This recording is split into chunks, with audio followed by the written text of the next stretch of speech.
Quest foundation द्वारा प्रस्तुत मां स्वामी की प्रेरणा। इस बार का विषय है जीवन की सार्थकता। लेखक कैलाश राज सिंघवी।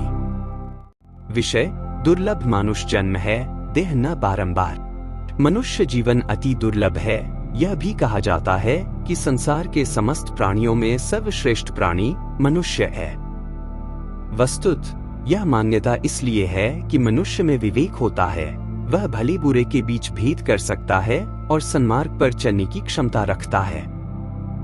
मनुष्य जीवन को सार्थक बनाने के लिए हमें आत्मकल्याण के मार्ग को प्रशस्त कर जीवन को सार्थक बनाना चाहिए। हमारे जीवन में कई प्रकार के विघ्न आते हैं, अर्थात व्यक्ति क्रोध, मान, माया, लोभ में जकड़ जाता है। मनुष्य के अंतर में सद और असद दो प्रकार की वृत्तियां होती है। ये प्रवृत्तियां आपस में संघर्ष करती रहती हैं। उस संघर्ष में जिस वृत्ति की विजय होती है, उसी के संकेत पर मनुष्य चलता है। क्रोध, मान, माया और लोभ के कारण मनुष्य अपने जीवन को सार्थक बनाने में स्वयं बाधक बन जाता है, अर्थात कषाय मनुष्य के जीवन को सार्थक बनाने में बाधक बन जाती है। मनुष्य को अपने आत्मकल्याण के मार्ग से भटका देती है। जीवन की सार्थकता तभी प्राप्त होती है जब मनुष्य कषाय से मुक्त होकर इच्छाओं और आसक्ति से दूर रहे, संसार के प्रति मोह माया से दूर रहे। यही मनुष्य के जीवन की सार्थकता का मार्ग प्रशस्त कर सकता है। मनुष्य को जीवन को सार्थक बनाने के लिए स्वयं के बारे में चिंतन करना चाहिए। मैं कौन हूं? कहां से आया हूं?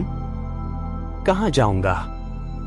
इस प्रकार के चिंतन से मनुष्य आत्मा और शरीर के भेद को समझकर जीवन को सार्थक बना सकता है, लेकिन व्यक्ति तृष्णा, आसक्ति और मोह से वशीभूत होकर जन्म के मूल उद्देश्य को भूलकर अत्यधिक सांसारिक प्रपंचों में उलझ जाता है। मात्र धनोपार्जन और महाप्रपय ही मुख्य उद्देश्य रह जाता है।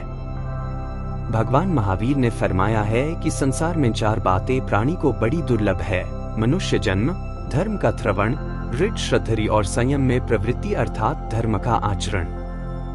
संसार में आत्माएं क्रमश शुद्ध होते होते मनुष्य भव को प्राप्त करती हैं। अनेकों योनियों से निकलने के बाद यह मनुष्य जीवन मिलता है।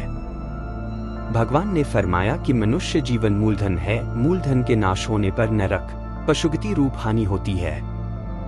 शास्त्रों में बताया गया है कि जो व्यक्ति आलस्य प्रमादवश मनुष्य जन्म को व्यर्थ गवा रहा है, वह अज्ञानी मनुष्य सोने के थाल में मिट्टी भर रहा है, अमृत से पैर धो रहा है, श्रेष्ठ हाथी पर ईंधन ढो रहा है और चिंतामणि रत्न को काग उड़ाने के लिए फेंक रहा है। भगवान ने फरमाया कि स्व को जानना ही जीवन की सार्थकता है, अर्थात जो अपनी आत्मा का ध्यान करता है उसे परम समाधि की प्राप्ति होती है, और यही जीवन को सार्थक बनाने का मूल लक्ष्य है। भगवान ने फरमाया कि जीवन की सार्थकता का आधार प्रेम, मैत्री, अहिंसा और उपकार करना तथा सभी जीवों के प्रति करुणा भाव रखना है। तभी जीवन सार्थक हो सकता है।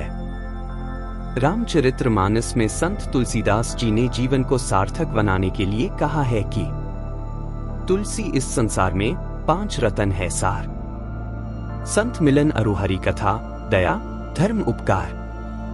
संत तुलसीदास जी ने कहा है कि यह 5 रत्न कल्याणकारी सार रूपी तत्व है जिससे जीवन सार्थक बनता है। संत कबीर साहब ने फरमाया है कि सृष्टि रचना के इतिहास में मनुष्य योनि सर्वोत्तम मानी गई है। जो मनुष्य जन्म पाकर भी मनुष्यता के कार्य नहीं करता, अर्थात मान व धर्म का पालन नहीं करता, वह मनुष्य होकर भी पशु समान है। सही अर्थों में मनुष्य वही है जो बोधपूर्वक अपने कर्म कर्तव्यों का पालन करते हुए पारमार्थिक जीवन व्यतीत करता है। वो ही मनुष्य अपने जीवन को सार्थक बना सकता है। संत कबीर साहब फरमाते हैं कि दुर्लभ मानुष जन्म है, देह न बारंबार। तरुवर ज्यों पत्ती झरे, बहुरी न लागे डार। धन रहे न जोवन रहे, रहे गाव न ठाव। कबीर जग में जस रहे, करी दे किसी का काम। संत कबीर साहब दोहे के माध्यम से फरमाते हैं कि अंत काल में हमारे पास न तो धन रहेगा और न यह यौवन रहेगा, तथा न अपना गांव रहेगा और न रहने का स्थान, अर्थात हमारे पास कुछ भी नहीं होगा।